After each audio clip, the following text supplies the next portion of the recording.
mengerjakan lahan yang sudah lama tak terurus seperti ini, rimbun di atas. Tapi kita lihat sudah bisa kita masuk menyemprot ke dalam. Jadi ini tidak usah ditebang, karena kalau kita menebang semua, yang pertama kita akan sulit melewati ranting-ranting yang ditebang dan juga rawan kebakaran. Jadi pertama kita semprot dulu sekali, karena sudah bisa kita masuk ke dalam dengan membabat rintisan seperti ini, babat seperti rintisan jalan, lalu kita semprot sekali. Setelah itu batangnya dikuliti saja. Jadi pas rintisan pertama itu kita turun, kita semprot, nggak usah rata semua, sekedar saja supaya nampak ada bekas pengerjaan atau jalan manusia, supaya hal-hal yang tidak kita inginkan menghindar dari lahan ini.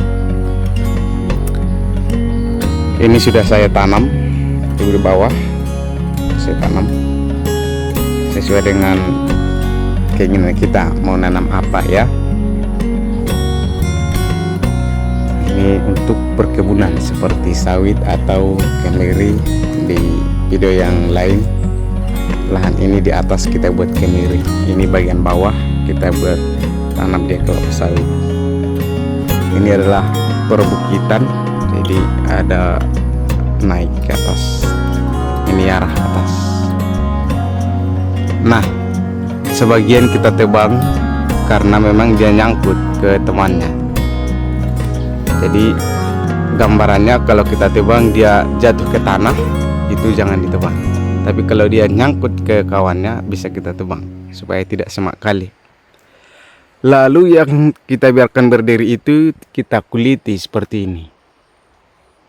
Dikuliti, nanti ini disemprot, sekalian menyemprot bawahnya juga. Jadi semprotkan batangnya, sekalian nyemprot ke bawah-bawahnya biar bersih. Dosisnya samakan aja seperti biasa, karena ini kulitnya sudah lumayan panjang, hampir 1 meter. Jadi teman-teman, cara seperti ini juga mengusir hama, karena hama-hama seperti monyet, kera, dan yang lain akan takut masuk ke lahan ini ketika nanti tanaman-tanaman ini mengering. Tapi mengering ke atas dan mengering ke bawah, di bawahnya bersih. Jadi kita bisa terhindar dari api karena bawahnya bersih, keringnya ke atas.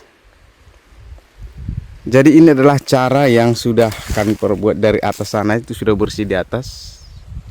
Sekarang saya ada di tengah lahan. Nah, itu ada tempat saya kuliti. Sekarang saya ada di tengah lahan dan ini mengarah ke bawah masih rimbun seperti ini. Tapi ini nampak dari atas rimbun, kalau kita masuk ke dalam dia akan seperti ini nampaknya. Kita gampang bisa lewat.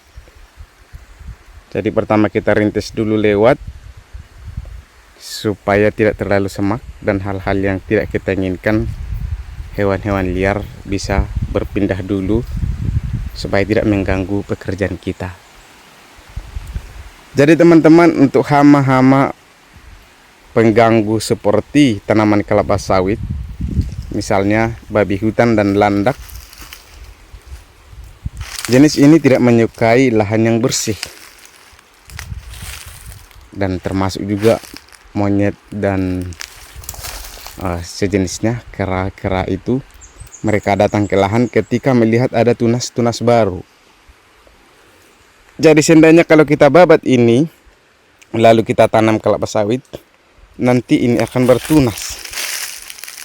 Justru tunas-tunas ini nanti mengundang hama seperti monyet itu datang untuk memakan tunas baru. Ketika tunas baru dari tunggul ini muncul, maka dari hutan sana akan datang monyet untuk melihat dari dekat, karena dilihatnya dari jauh ada tunggul-tunggul yang bertunas.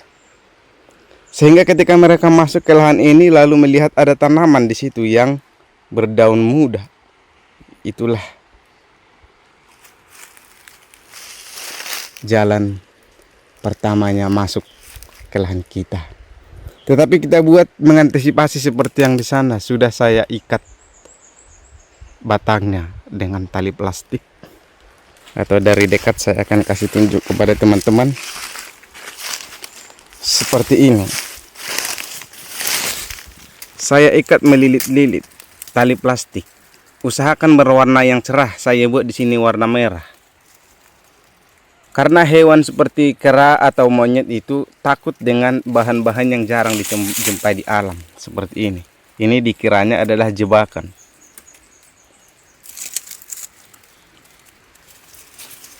Jadi cara seperti ini menanam kelapa sawit yang sangat kecil. Masih bisa dikatakan masih bayi. Tapi kita tanam ke lahan yang banyak hama, monyet, dan kera.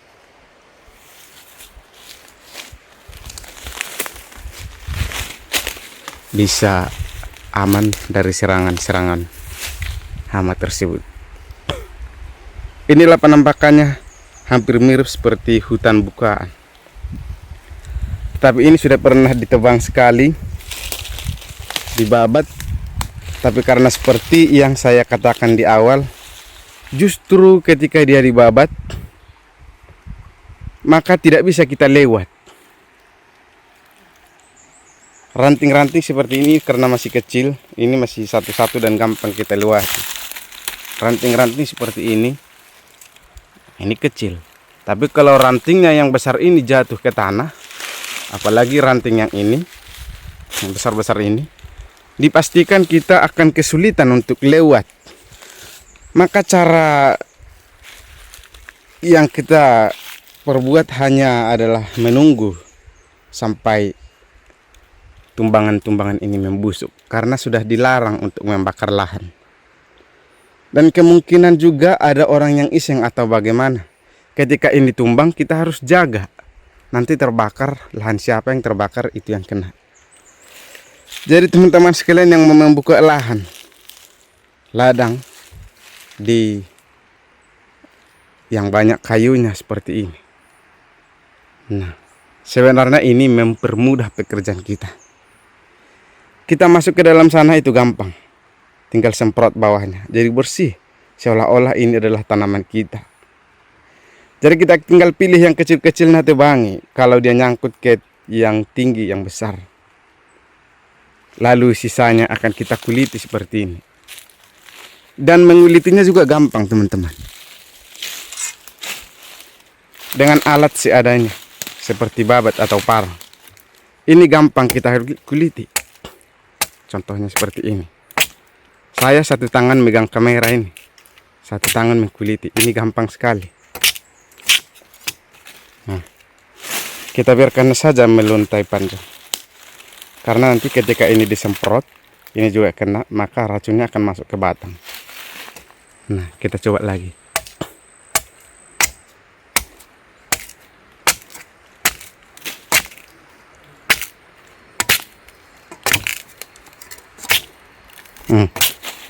Sangat gampang teman-teman.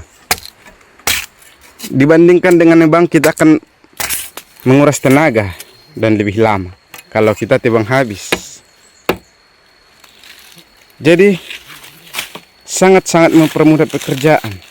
Ketika dia dikulit seperti ini, biar lebih pasti lagi.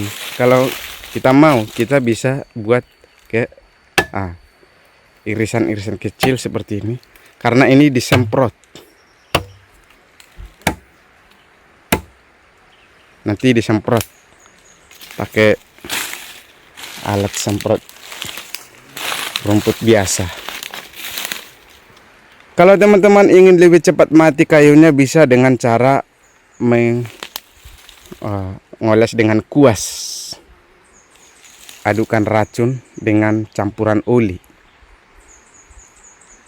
kotor dari sisa pemakaian sepeda motor kita, campur dengan jenis racun untuk mematikan anak-anak kayu. Kami tidak menyebutkan merek ya teman-teman. kita sudah tahu jenis racun yang mematikan anakan kayu. Campur dengan oli, jangan terlalu banyak. Mungkin 2:1. 2 kali lipatnya oli itulah racun. Berarti lebih banyak racun. Campurkan, aduk, lalu dioles pakai kuas. Itu akan lebih cepat mati. Tapi kalau kita mau mengirit gaya, bisa hanya dengan mengandalkan semprot biasa saja. Disemprot sekalian kena sampingnya, maka semua nanti ini akan gosong, bersih karena udah disemprot. Dan kayu yang besar ini sampai ke atas juga kering. Dengan demikian monyet-monyet akan takut masuk ke lahan ini, karena lahan ini kering di atas dan kering di bawah. Demikian juga dengan seperti hama landak dan babi hutan tadi, dia tidak akan masuk karena tidak biasa melihat hal seperti itu. Kita juga terhindar dari kebakaran hutan, dan kita tidak terlalu capek menjaga lahan kita dari tangan-tangan jahil yang bisa menyebabkan kebakaran. Teman-teman sekalian, ini yang kami bagikan untuk penanaman di lahan yang seperti ini. Penyemprotan rumput yang tinggi juga ada kami bagikan di channel kita, dan mengatasi gunung yang terjal seperti ini. Di atas sana kami buat kemiring. Dan karena ini sudah mendekat ke arah jalan di bawah, kami tanam kelapa sawit. Oke teman-teman, semoga bermanfaat. Kami sangat senang berbagi dengan teman-teman, dan kami rindu ilmu yang teman-teman ketahui bisa kita saling tukar pendapat. Demikian untuk kali ini video kita. Tonton terus video kita yang lain dan ikuti channel kita. Terima kasih untuk teman-teman semua. Sampai jumpa di video kita yang berikutnya.